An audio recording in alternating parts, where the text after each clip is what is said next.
And so it was this situation where we broke Coach Wooden's greatest admonition to us every day, which was, do your best. That's all I ask.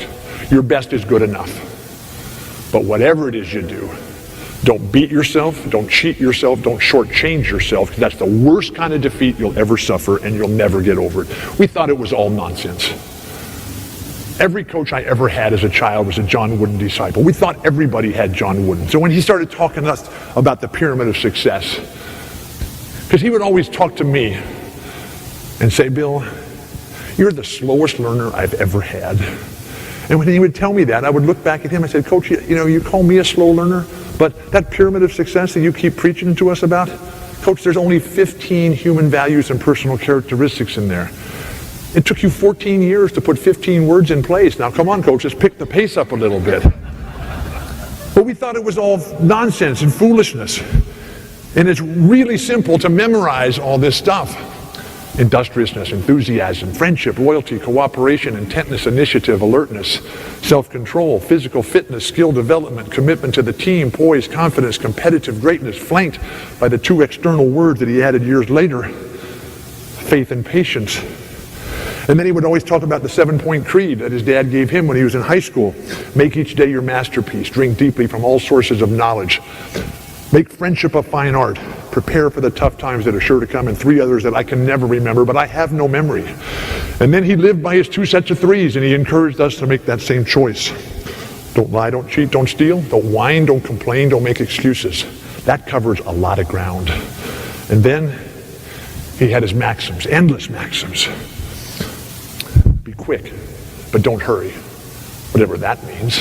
Failing to prepare is preparing to fail. Happiness begins when selfishness ends. Never mistake activity for achievement. The worst things you can do for the ones you love are the things they could and should do for themselves. When everybody thinks alike, nobody thinks. It's okay to disagree, just don't be disagreeable. And then the one that he wrote for me on the day I graduated from UCLA, to Bill Walton, it's the things you learn after you know it all that count. John Wooden. That sits on my desk to this very day.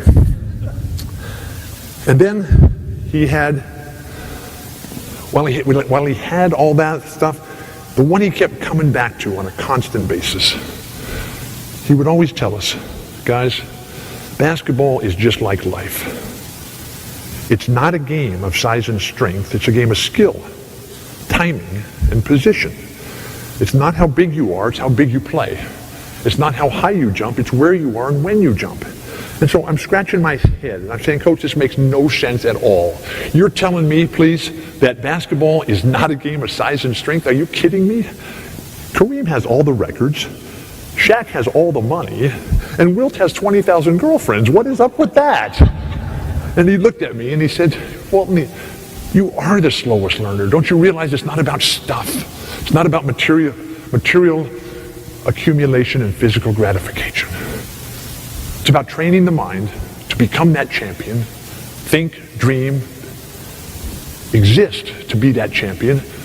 Most importantly, though, it's about subjugating the ego. The ego, which is a good thing, which can drive you. But the ego out of control will destroy everything. Because ultimately, when things fail, it always comes back to 3 elements.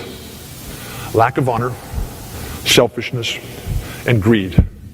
And so while he was constantly doing all of this stuff to build up the foundation, what he was really trying to get to was the tools that he had used himself to overcome the adversity, because Coach Wooden was the first great player. But then, as everybody experiences, you had to stop. He got hurt, and he could no longer play. So he became a high school English teacher for a salary of $3,000 a year. He took the athletic director's job, the baseball job, and the basketball job to get an extra $1,000 a year because he had a wife and 2 young children. And so he changed. And he always lived by that mantra that all progress requires change, but not all change is progress. He had a maxim and a mantra for everything. And we never got to the one about the student and the teacher, so I'll just throw that in right here. The student. You'll never learn what you don't want to know. The teacher, you have not taught until they've learned. And it's not how or what you teach, it's who the teachers are themselves. And so What he was really trying to get to on a constant basis, though, was those tools for when the ball bounced the other way, for when you were down and you couldn't get up, for when nothing was working. And that's when he talked about the motivation, what's going to drive you, the four most important skills in life: balance, quickness, creative imagination, empathy, the confidence needed. The confidence needed to get the job done. The confidence developed over a lifetime of putting everything you have in to becoming who you are. At that constant position, the fork in the road.